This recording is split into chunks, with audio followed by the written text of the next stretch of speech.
Hey, Nigerians, help me.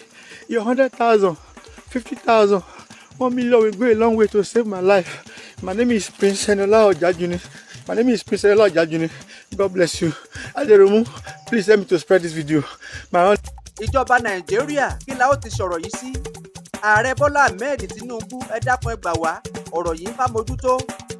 Ọ̀rọ̀ ọ̀gbẹ́ni Ẹniọlá Ọ̀jájúni tí ń bẹ nígbèkùn àwọn ajínigbé kí la fẹ́ ṣe lórí rẹ̀ Ààrẹ Bọ́lá Ahmed. Ṣé bá a ti mọ òwòrán ọ̀rọ̀ rèé bí mo ti wòran ọ̀kọ̀ọ̀kan?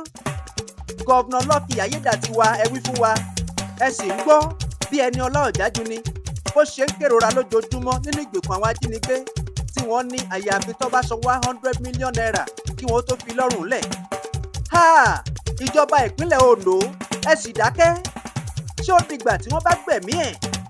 Ká tó mọ kẹ́dùn pẹ̀lú àwọn mọ̀lẹ́bí àti gbogbo ọmọ ìpínlẹ̀ Ondo pátá wípé it is quite unfortunate tá a pàdánù Ẹniọlá Ọ̀jájúni sọ́wọ́ agbénipa. Mr. Gómìnà Lucky Ayédàtiwa ẹ̀yin aṣòfin ìpínlẹ̀ Ondo ẹ dákun ẹ jọ̀ọ́ ẹ jẹ́ ká gbé Ẹniọlá Ọ̀jájúni là nígbèkùn.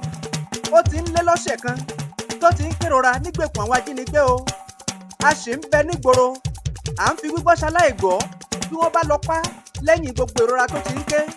Ojú tì ní gidi fún gbogbo ọmọ eriwo. Òdúlẹ̀ Ẹniọlá Ọ̀jájúni kò ṣàìmọ̀ fólóko. Ẹ̀yin gómìnà ní gúúsù ìwọ̀ oòrùn ó ti díje ipò gómìnà tẹ́lẹ̀. Ọ̀rọ̀ yìí ń ká wa lára. Gbogbo aláṣẹ apàṣẹ ọ̀rọ̀ rèé. Ẹ̀yin gómìnà ní gúúsù ìwọ̀ oòrùn pátá. South West Governors, Gọ́vnà Dàpọ̀ Abíọ́dún, Gọ́vnà Ṣèyí Mákindé ìpínlẹ̀ Ọ̀yọ́, Babájídé Sanwó-Olú, Adémọ́lá Adélékè lọ́ṣun, Bíọ́dún Oyèbánjí lẹ́kìtì, Gọ́vnà Lucky Ayédàtiwa ní ìpínlẹ̀ Ondo.